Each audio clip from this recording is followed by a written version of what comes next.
Welcome to this very special edition of the KAJ Masterclass Live, the show which ensures that you profit from your time spent here with experts, either through their industry insights, information, or simply learning from them. And today we have Dr. Heather Browne. She is a psychotherapist, author, TEDx speaker, relationship expert. Welcome to the show, Dr. Heather. Thank you so much for having me. I'm delighted to be here with your listeners. You are welcome to the show, Dr. Heather. You are welcome to India in this online form. And I'm sure not just in India, but a lot of people across the globe will benefit from what we are going to talk about.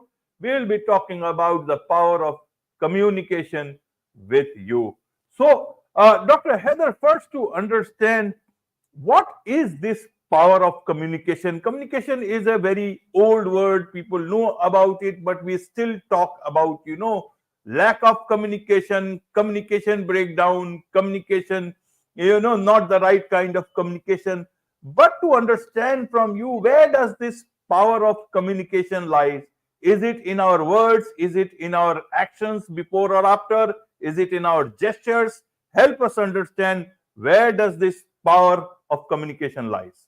It lies among all of those, absolutely all of those. And I think that's part of the reason why we struggle with communication. It's why when couples come to me or individuals come to me, it's very often the very first thing they say, that they're bad at communication. Because when we think about it, we think of words.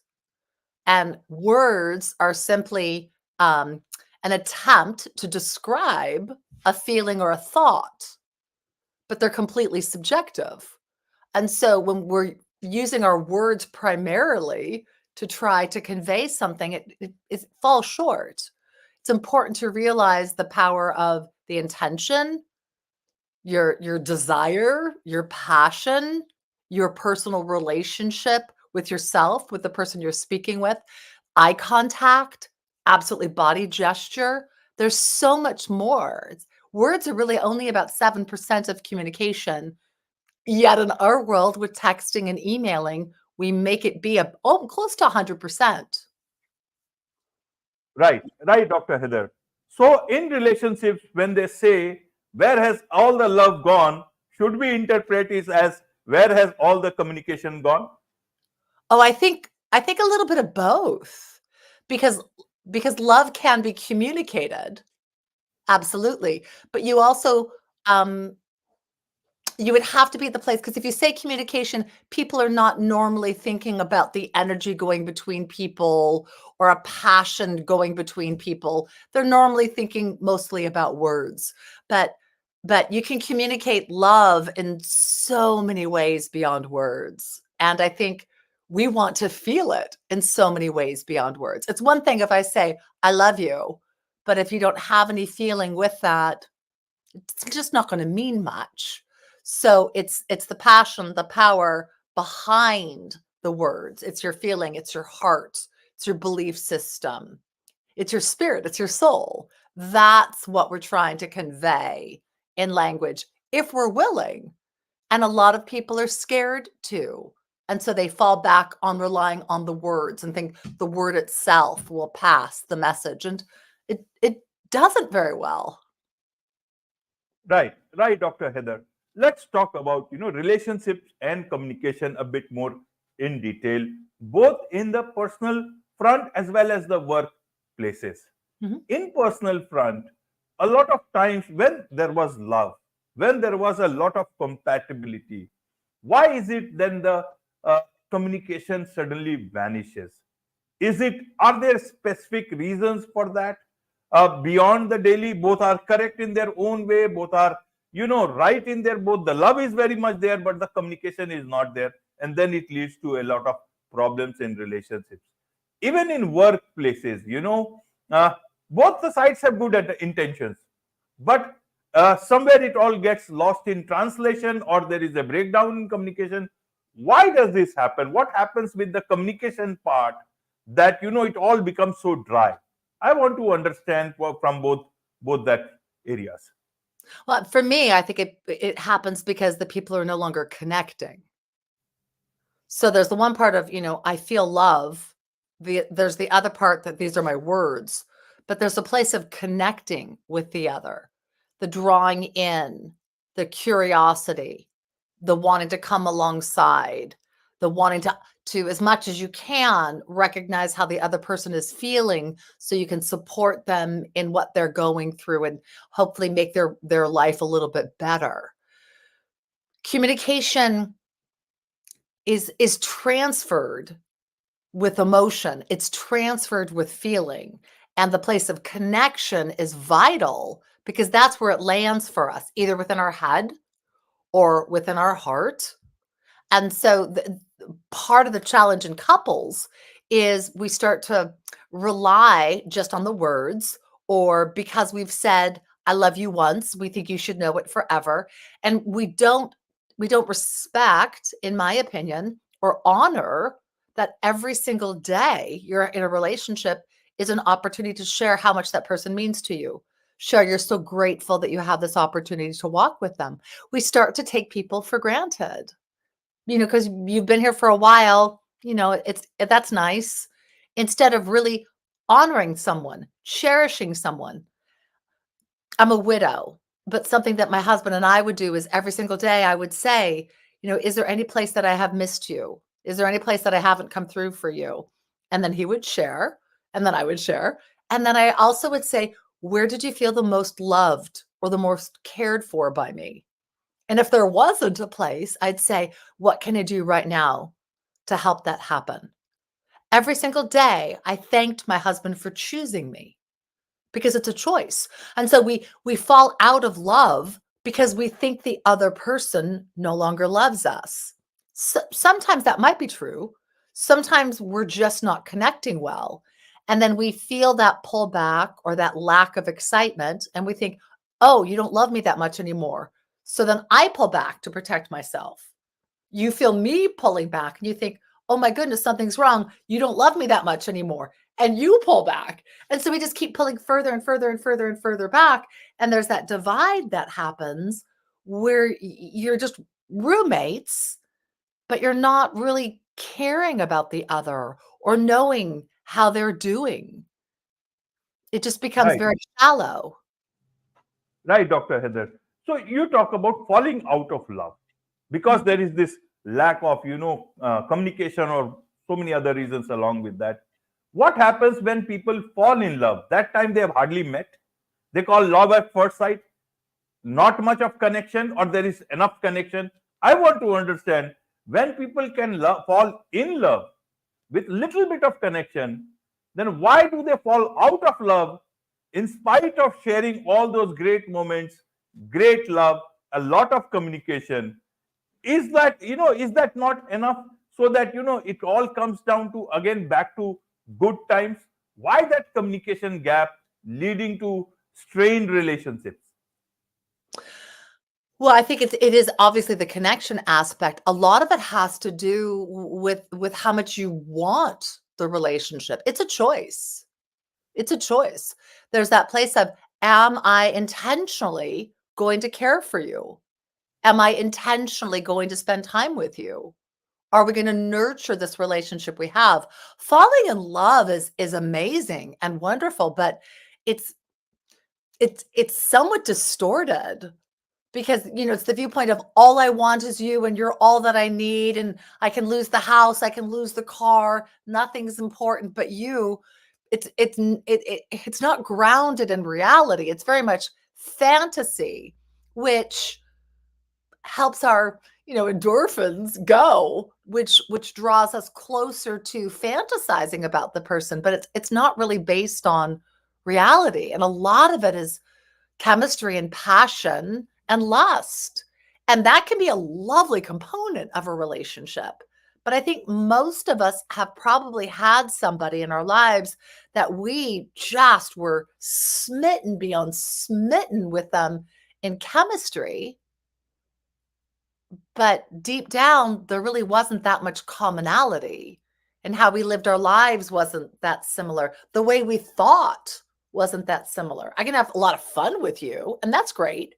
But if I want to have a relationship with you, that's going to be based upon if we think similarly, if we have similar desires, if we have a similar moral code, if we have similar goals and plans for our future. Are you family oriented? Are you relationship oriented? Are you self oriented? You know, there's so many factors that create a wonderful relationship. Falling in love is pretty easy. It just whips you off your feet. Then beyond that, then you see, do I really love you? Some people don't fall in love, but yet they dearly love their partner. And that does not mean that's a poor choice. It's always nice to have the butterflies.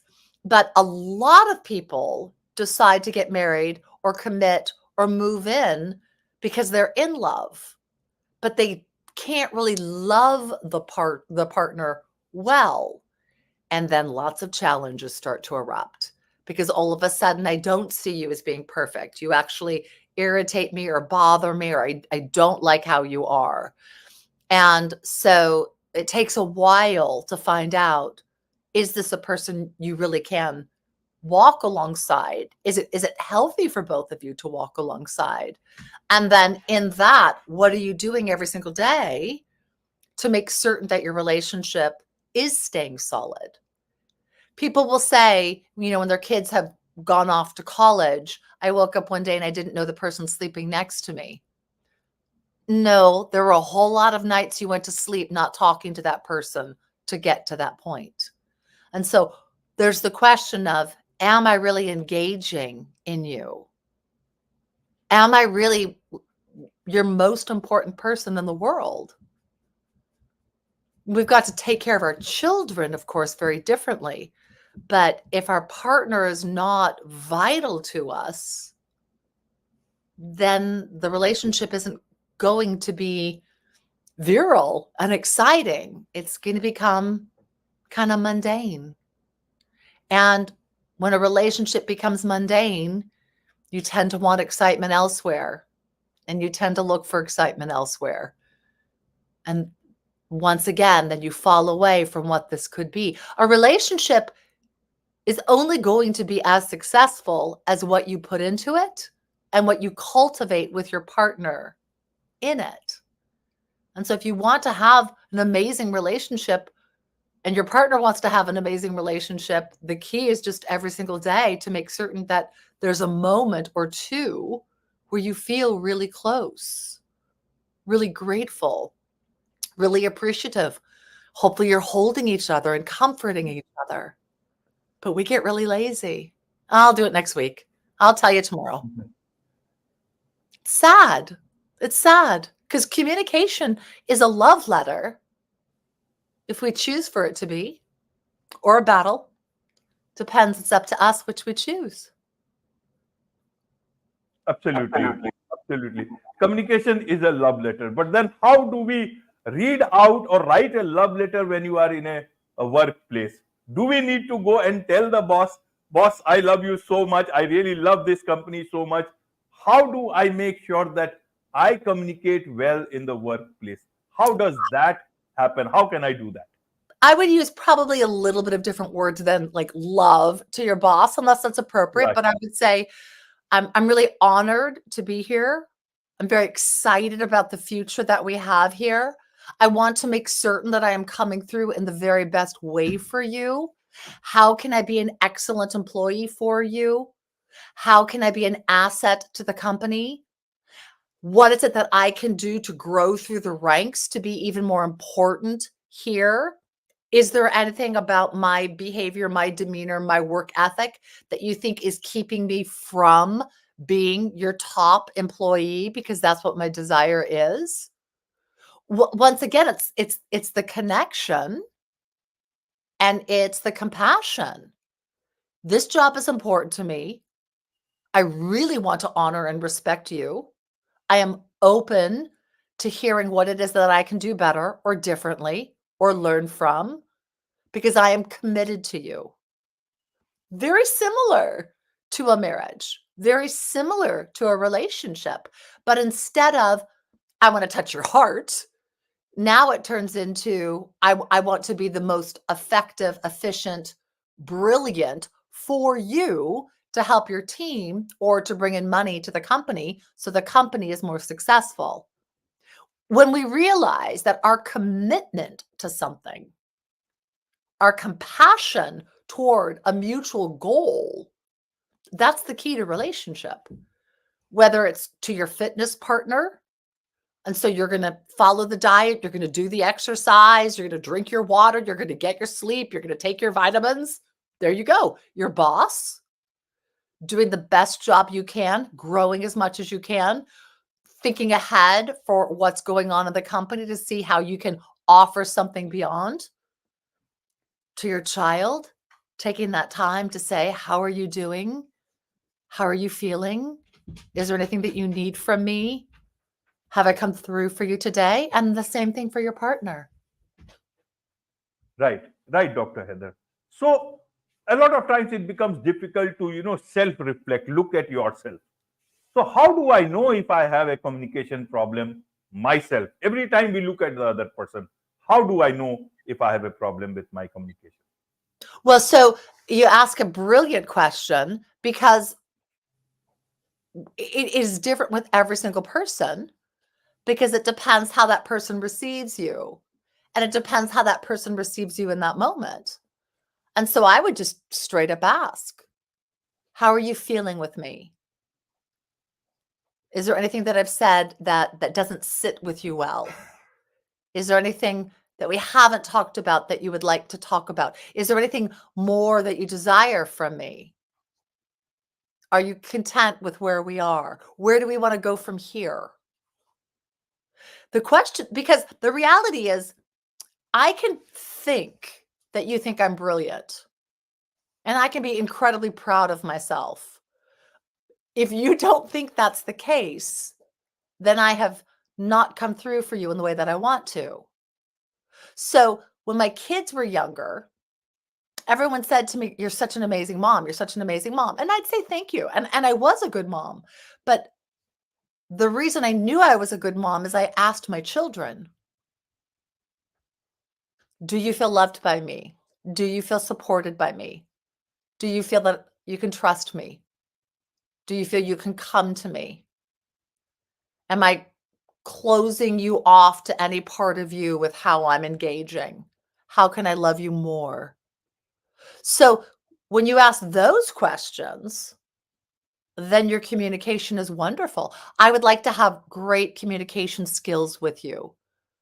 How do I come off? Is it easy for you to open up with me, or is there something I'm saying or doing that's making it hard for you? Do I need to adjust myself in any way to make and help you feel a little bit safer, a little bit more secure with me? Do you trust me that if something comes up that's awkward or uncomfortable or painful or hard, that you'll let me know so that I in no way step in further? I'm very careful about this as a therapist. I will tell a client when they come to me, especially when they're hurting, and I say, I need your help in making certain that I help you in this. So if we're talking about something and it starts to feel a little too painful and you want to pull back, or you want to just stay right there and have me hold that space for you, please let me know. Because I won't know inside of you. I'm going to be trying to read you. I'm going to be trying to explore with you. But if I miss it, please don't let that be missed for you. Because I never want to press too far. And I'll ask permission. Could I go a little further?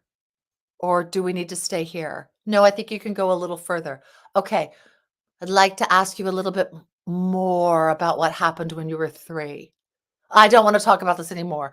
Okay, thank you for letting me know. I want to make certain I help you take care of you.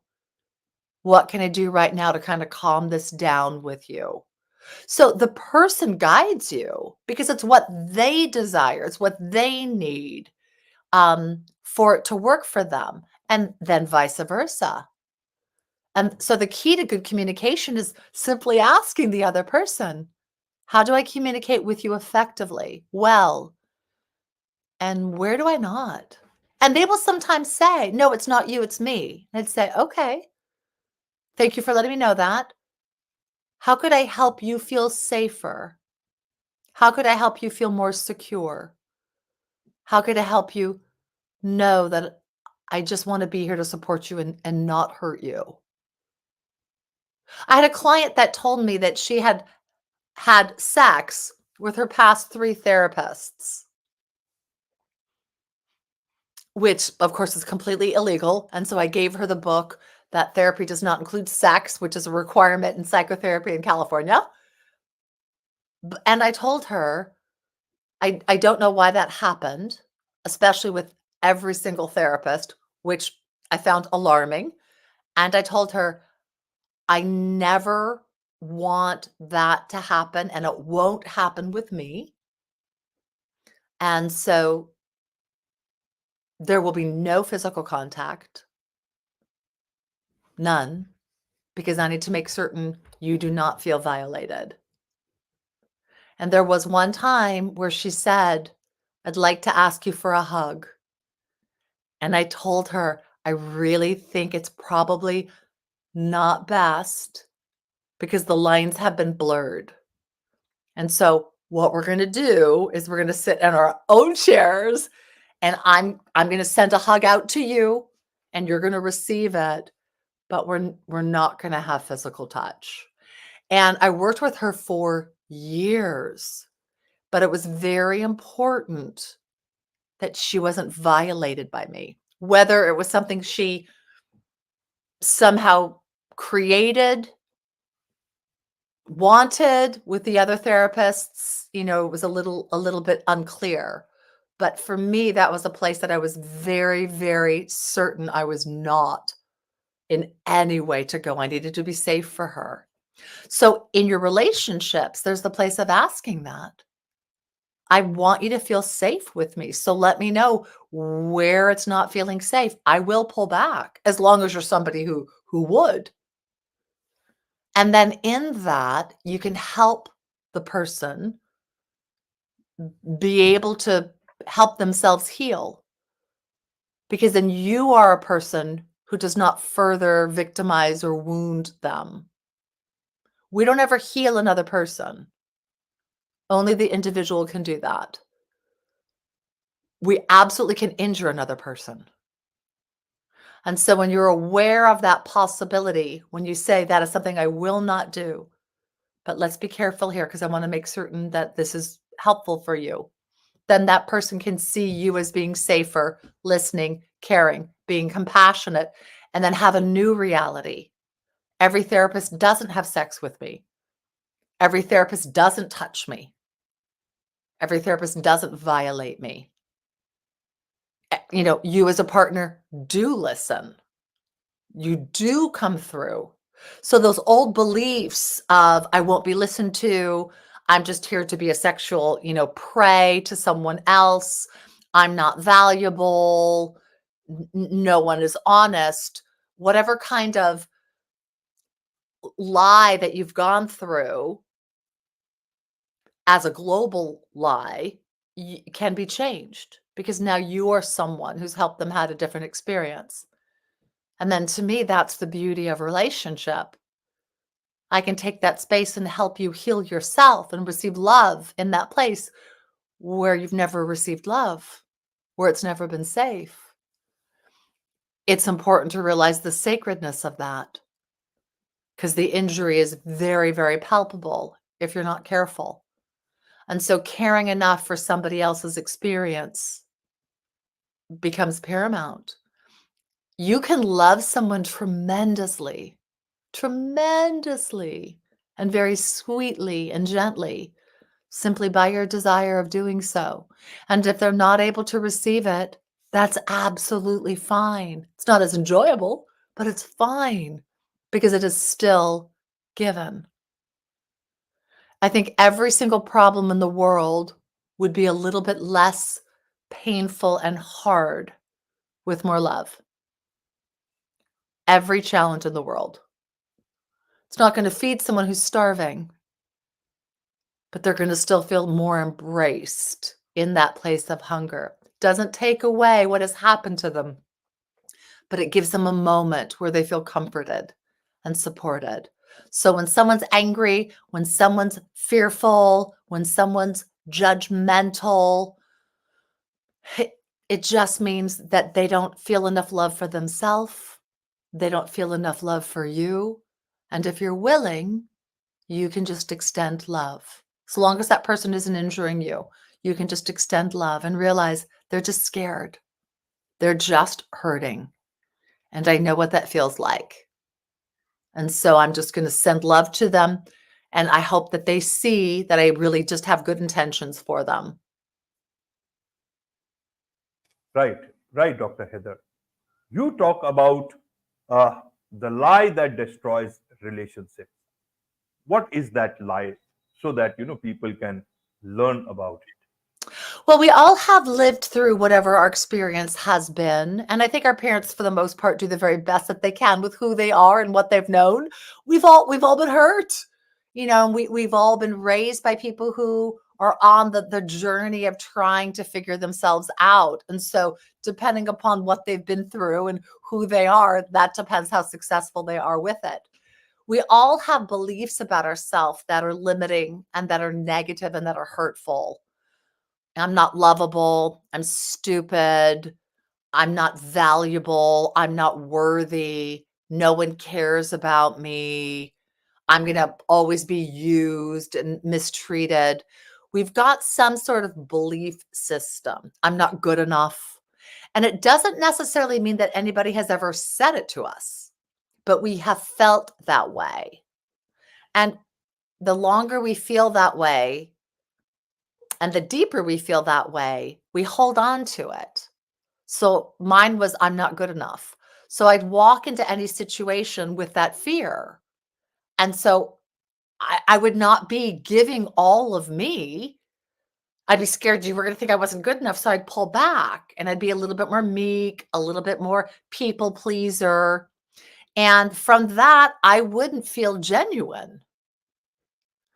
And I knew I wasn't genuine. So I was perpetuating, I'm not good enough because I'm not even giving you all of me. I remember when I was in my internship and I would get called into the supervisor's office quite a bit just to talk about something. And I would walk in sheepish and scared. And I'd say, did I do something wrong? And he'd say, why do you ask that? I'm like, because you called me in. He's like, I wanted to talk to you about something. Worked with him for a while, really got deep into my own personal therapy. And one time he called me in and I walked in, I said, what's up? And he just said, wow. And I said, what? He said, congratulations. And I didn't know what he was talking about. And I said, thank you. Congratulations for what? He said, you no longer think you're doing things wrong without doing something wrong. And I thought about it and I thought, oh my gosh, I've done so much deep work now. Because now I come. I'm me. If I do something wrong, you're going to tell me, but I'm not going to beat myself up with I'm not good enough. My late husband's was he's going to mess things up and he's going to be left. So guess what he did? He wouldn't complete things. And it was incredibly frustrating. So we create that which we fear. And then it is a self-fulfilling prophecy. If I think I'm not good enough, I pull back because I'm scared. So you don't get all of me. You feel like, yeah, I don't know. I don't really get her. I don't think she's got a depth there. And then I feel like you don't get me. You don't see me. You don't realize how amazing I am because I'm not bringing it to you. If I were to say to you, when you step outside that room, someone you hate is on the other side of the door. You're going to walk out that door with an emotional and a mental experience. If I were to say to you, the person you love more than anybody else is outside that door, you're going to walk out completely different with a very different mental and emotional experience. You have done that in your head, regardless of who's out that door or not out that door. Viktor Frankl says there's a space. There's a space between what is and how we respond to it. And in that space is our thought. And if we recognize that what is here and where I'm going to go with it is completely up to me. Completely up to me. And so I'm going to be mindful of that thought that I bring into it. Then if we also realize a thought is just a thought, it's just a temporary popped into your head, a little bird chirp chirp, if you don't attach to it to make it a truth. Because a belief is just a thought we keep thinking. It doesn't even mean it's true. But we think it so many times that then it becomes our truth. So since we know that to be true, it also means we can unknow that when you give yourself the possibility for another option. I could be valuable. I could be good enough. I could do it right. Someone could love me. But we have to help ourselves de-hook that belief system that we have, that lie that we have, that we bought into. Because if we don't, and if we're not aware of what it is, we do go through life thinking that. And so when someone goes, my head would go to, yeah, see, there you go, Heather, you blew it. You're not good enough. Whereas if I'm feeling totally fine, you go, I'm going to say, are you okay? Did something happen? I'm not going to put myself into your experience. We don't learn these things and we don't do these things. And so we walk around thinking everything is about us. My late husband said to me at one point, he goes, you are the most egotistical person I've ever met in my entire life. And I said, what? Because I think I'm such a nice, kind, loving person. But he was 100% right. Because I said, how? He said, you think everything has to do with you. I'm like, what do you mean? He goes, any feeling I have, if I'm a little mad, you're like, did I do something wrong? If I'm a little short, you ask, did I do something wrong? If I'm a little quiet, you ask, did I do something wrong? He goes, do you think my whole life is surrounded about you? And I just started laughing. But that's what we do. If you clear your throat, it means you're displeased with me. If you yawn, it means you're bored with me. If you smile, it means you're delighted in me. And it might not mean any of those things. So there's the place for us to really find out, what is it that you're thinking, that you're feeling, that you're wanting of me? I don't want to assume that I know. And I don't want to misconstrue anything. See, you coughed. What does that mean about me? Or did you just have a itch in your throat? It is because of the weather. It is because of the weather and pollution. A bit of pollution also. And obviously, it's a human requirement sometimes. You know, just 100%. But how much do we allow that to be the case?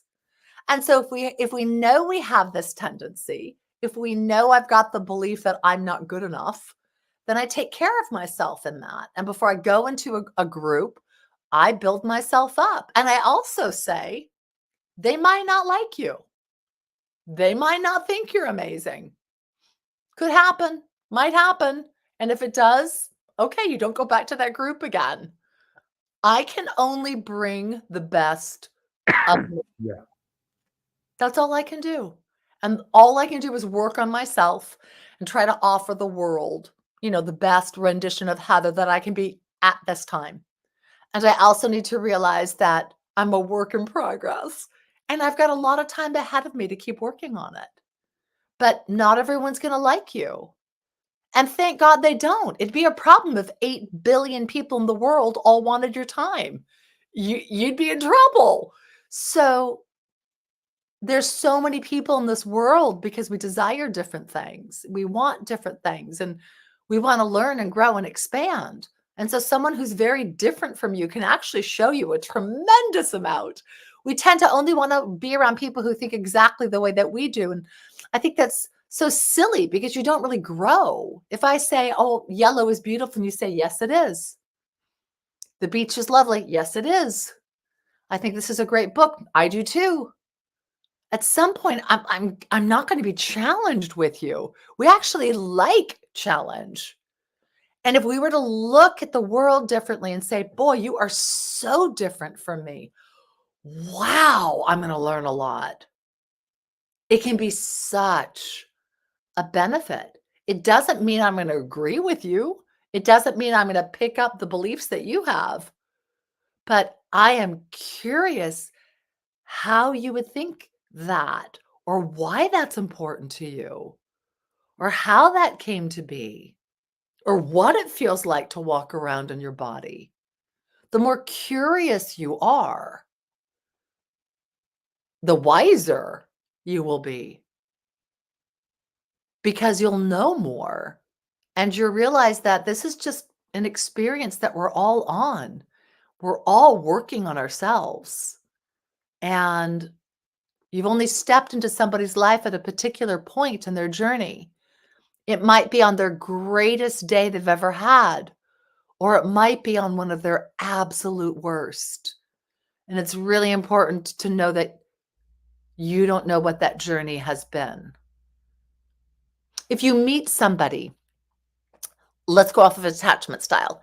If you meet somebody who has grown up very much avoidant because they haven't been engaged, parents didn't spend a lot of time with them, so they kind of lived in the playpen and took care of themselves. So they don't really see a need for other people.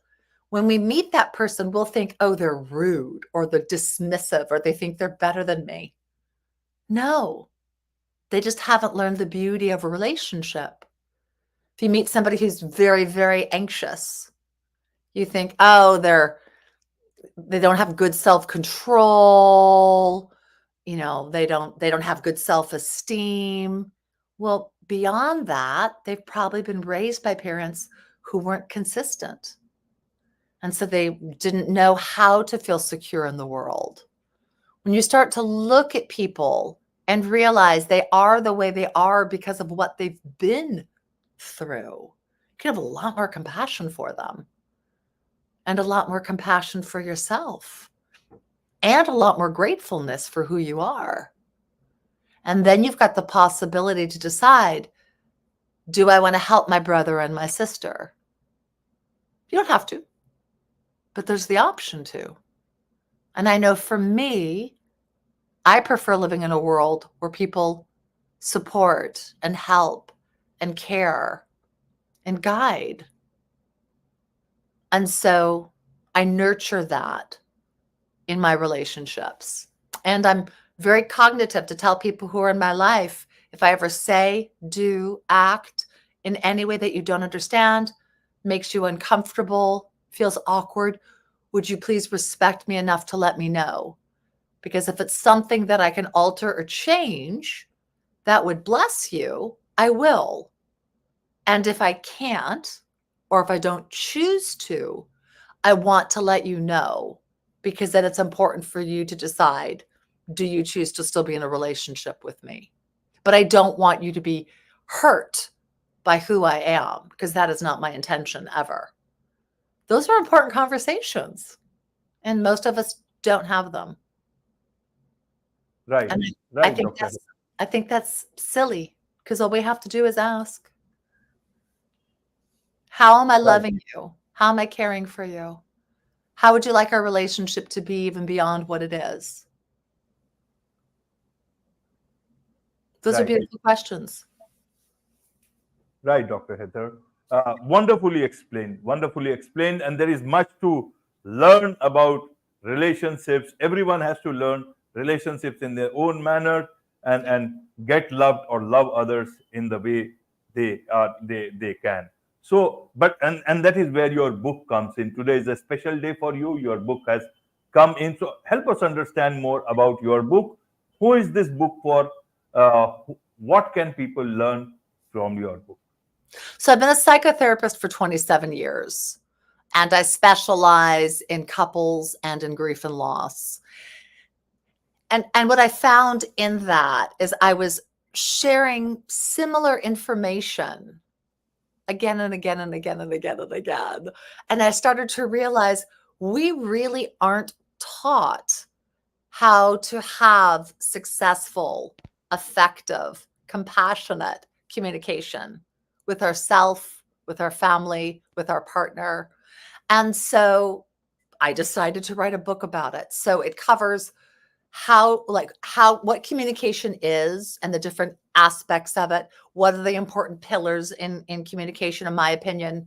What are the 4 most important questions to ask before you have any important conversation? Attachment styles, love languages, the ability to really question, how do you give? How do you receive?